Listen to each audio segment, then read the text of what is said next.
You philosophers are lucky men. You write on paper, and paper is patient. Unfortunately, Empress that I am, I write on the susceptible skins of living beings. Empress Catherine II. Welcome to Russian History Retold, episode 188, Catherine the Great and Peter III, a reassessment. Last time, we covered the end of the Russian Civil War, one of the greatest human-caused catastrophes of all time. Today, I'm going to do a reassessment of Peter III and his wife, Catherine II, also known as Catherine the Great. When I first covered Catherine, I went over her life from the time she was known as Princess Sophia Friederike August von Anhalt-Zerbst-Dornberg, or, as her father liked to call her, Fiction, all the way to her death at the age of 67 as the longest ruling female in Russian history.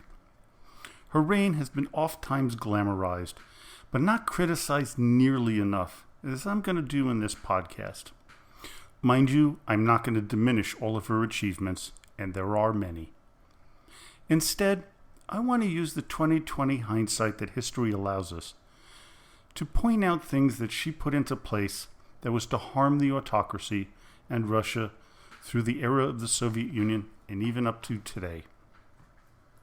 With the criticisms come heaps of praise for what she did for her adopted country. Many consider her reign the zenith of Russian culture and prestige. As for Peter, all I gave him in March of 2011 was a mere slapshot review, which I felt at the time was just about what he deserved. Peter was almost universally disliked by those in the court of the Tsar. Though, I have to admit, his reign and his life history may have been put into a more negative light by his wife Catherine to make him look worse than he really was, and to justify his death and overthrow. But as they say, to the victor goes the spoils, and in her case, by deposing her husband, she became the victor. Peter III was born Karl Peter Ulrich on February 21st, 1728, to Charles Frederick, Duke of Holstein-Gottorp, a nephew of Charles XII of Sweden, and his mother was Anna Petrovna, a daughter of Tsar Peter the Great and Empress Catherine I of Russia. Anna passed away 3 months after the birth of her son, with his father dying in 1739, which made him the Duke of Holstein-Gottorp when he was a mere 11 years of age. When his mother Anna's younger sister Elizabeth became Empress of Russia, young Karl was summoned to her court and made the heir presumptive. Early on, Elizabeth went looking for a suitable wife for the Tsar to be, and came up with a young woman, Sophia Augusta Friederike, his second cousin, to be his mate.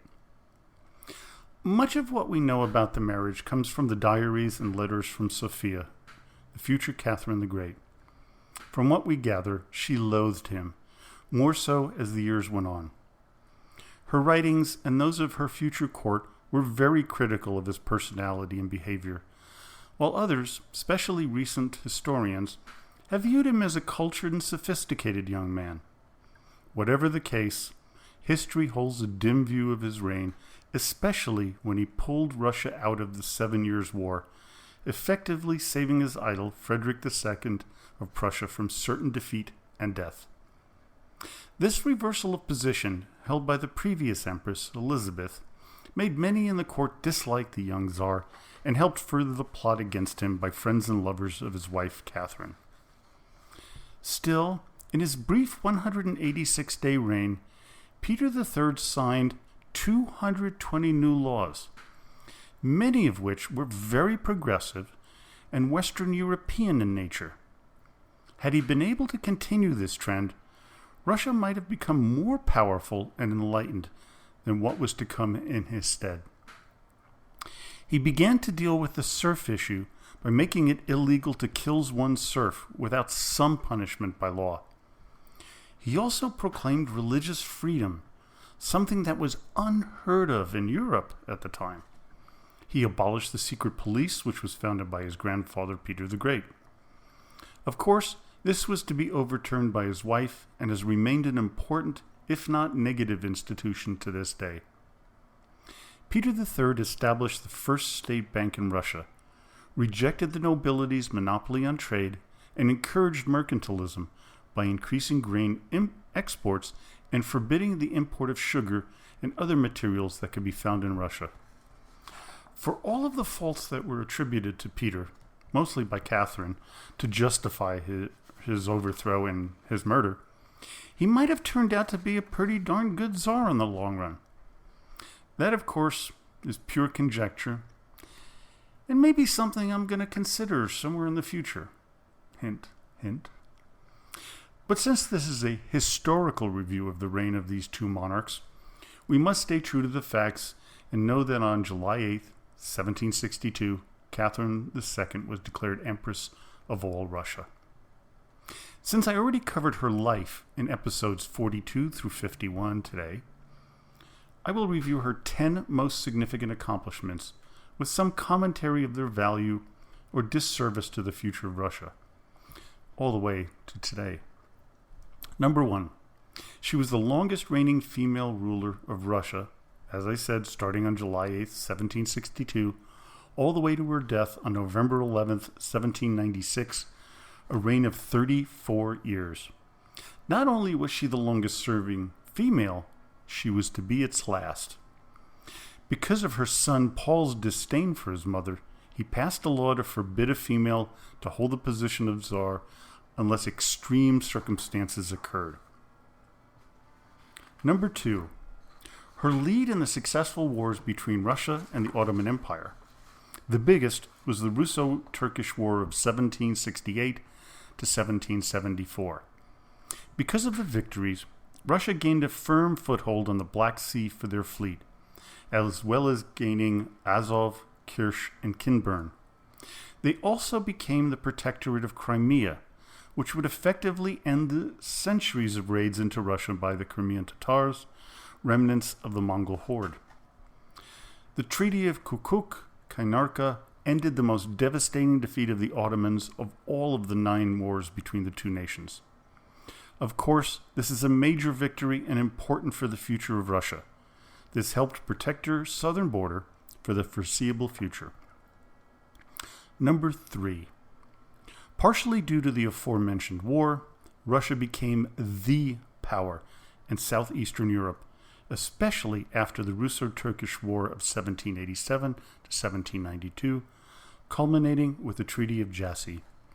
Again, another strengthening of her southern borders, but it did make her more of a threat to the rest of Europe, especially the British with their ever-expanding empire. Number 4, Catherine was at the helm of a massive expansion of the Russian Empire.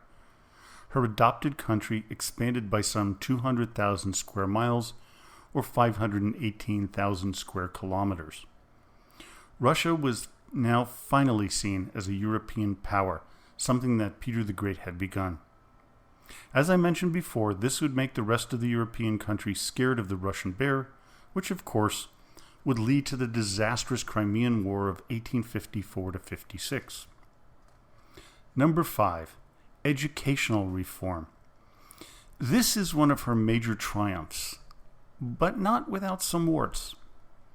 On August 5th, 1786, the, quote, Russian Statute of National Education was put into effect.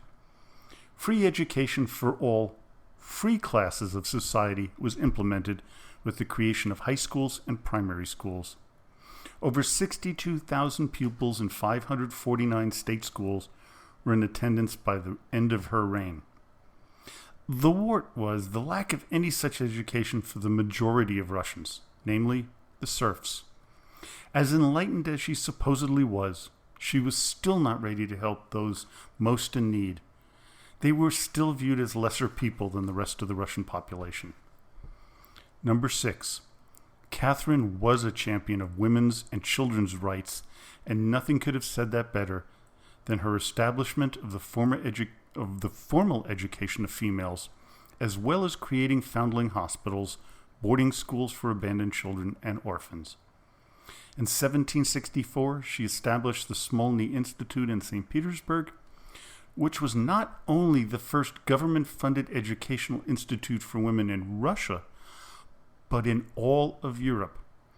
This is, in my opinion, one of her greatest accomplishments. Number 7, administrative reforms. Here is where I split from the majority of historians. While many tout the changes, like the statute for the administration of the provinces of the Russian Empire in 1775, I view it as the basis of the bureaucracies and corruption that plagued Tsarist Russia, the communist USSR, and today's modern Russia.